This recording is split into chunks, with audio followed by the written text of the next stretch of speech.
Hello दोस्तों, मैं दीपक राजपुरोहित आप सबका स्वागत करता हूं मेरे यूट्यूब चैनल पुष्पोम पर। लास्ट क्लास में हमने सिंधु घाटी सभ्यता के बारे में जानकारी ली थी। अगर आपने वो क्लास नहीं देखी है तो ऊपर आई बटन पर क्लिक करके वो क्लास देख लीजिए।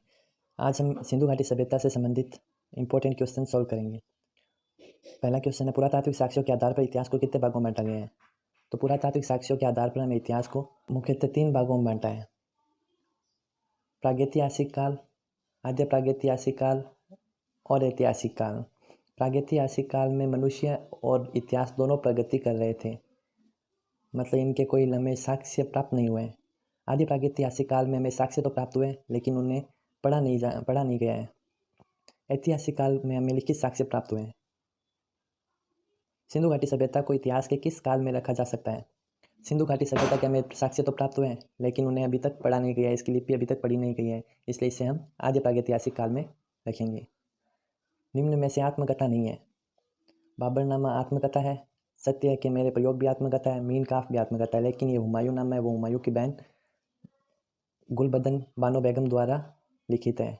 मतलब जो हुमायूं नामा है वो एक जीवनी है। निम्न में से किन धातुओं का प्रयोग हड़प्पा वासियों ने नहीं किया था। हड़प्पावासी जो हड़प्पा के लोग थे, सिंधु घाटी सभ्यता के लोग थे, वो लोहे से परिचित नहीं थे, मतलब उन्होंने लोहे और टीन का प्रयोग नहीं किया था।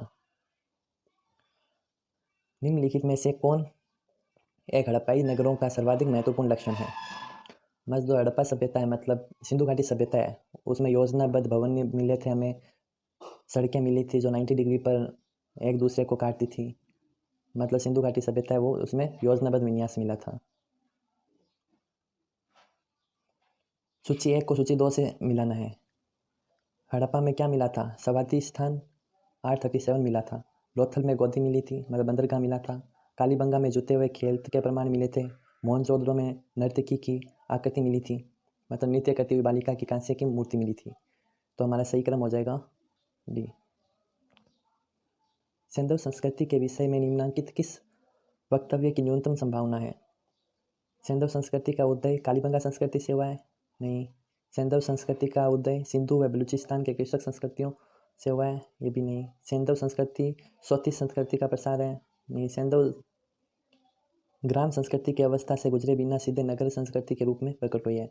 और सिंधु घाटी सभ्यता है वो नगरीय संस्कृति के रूप में प्रकट हो रखी थी, क्योंकि सिंधु घाटी सभ्यता में बड़े बड़ी बिल्डिंगें, वेट गैलरी और घरों के पास नालियाँ वगैरह मिली थी, नगरों में, जैसे कि नगरों में होती है। निम्नलिखित में से कौन एक हड़प्पा संस्कृति की सुदूर पश्चिमी बस्ती थी। हड़प्पा सभ्यता है, हड़प्पा संस्कृति मतलब सिंधु घाटी सभ्यता।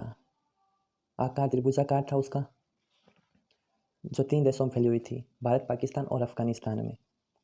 जिसमें उत्तर की ओर मांडा था जो जम्मू और कश्मीर में था, और दक्षिण की ओर दैमाबाद महाराष्ट्र का था, और पूर्वी दिशा में आलमगीरपुर यूपी, और पश्चिमी दिशा में सुतकांगे डोर था बलूचिस्तान पाकिस्तान में। तो हमें यहाँ पर पूछा है पश्चिमी बस्ती कौन सी थी, तो पश्चिमी बस्ती कौन सी हो जाएगी, सुतकांगे डोर हो जाएगी जो बलूचिस्तान पाकिस्तान में है। निम्नलिखित नगरों में से क्षेत्रफल में कौन सा सबसे अधिक विस्तृत था। तो धोलावीरा है वो क्षेत्रफल की दृष्टि से सबसे बड़ा था। निम्नलिखित में से कौन हड़प्पा संस्कृति का एक स्थल है जहाँ से फारस की खाड़ी की मुद्रा उत्खनन से प्राप्त हुई थी। लोथल अहमदाबाद गुजरात में स्थित है, भोगो नदी के किनारे। यहाँ पर उत्खनन के दौरान फारस की मुद्रा प्राप्त हुई थी, फारस की खाड़ी की मुद्रा प्राप्त हुई थी। कौन सी फसल हड़प्पा संस्कृति के लोगों से अज्ञात प्रतीत होती है। हड़प्पा सभ्यता के लोग हैं, सिंधु घाटी सभ्यता के लोग पालवा, कपास, यव की खेती किया करते थे, वो रागी से परिचित नहीं थे।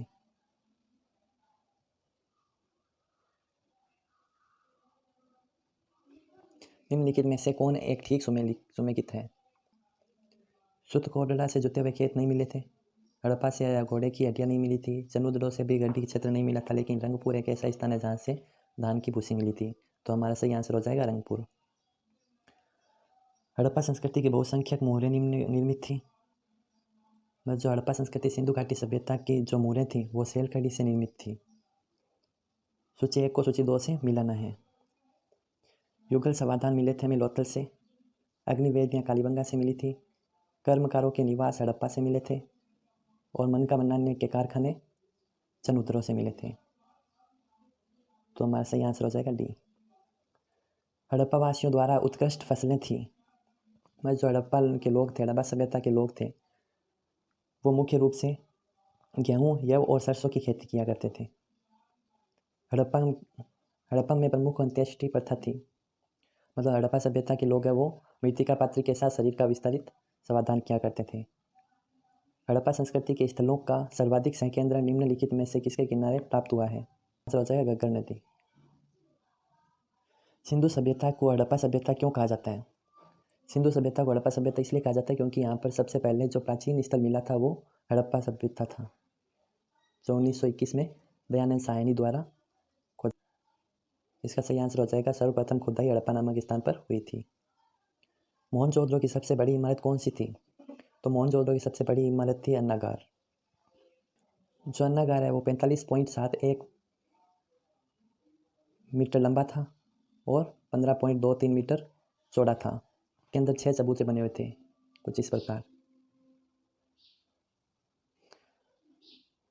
सिंधु सभ्यता का निम्न में से व्यापार नहीं होता था। सिंधु घाटी सभ्यता का व्यापार ईरान से होता था, अफगानिस्तान से होता था, राजस्थान से होता था, लेकिन रोम के साथ व्यापार के कोई साक्ष्य नहीं मिले हैं। हड़प्पा मोहनजोदड़ो का हास्य कब से शुरू हुआ है?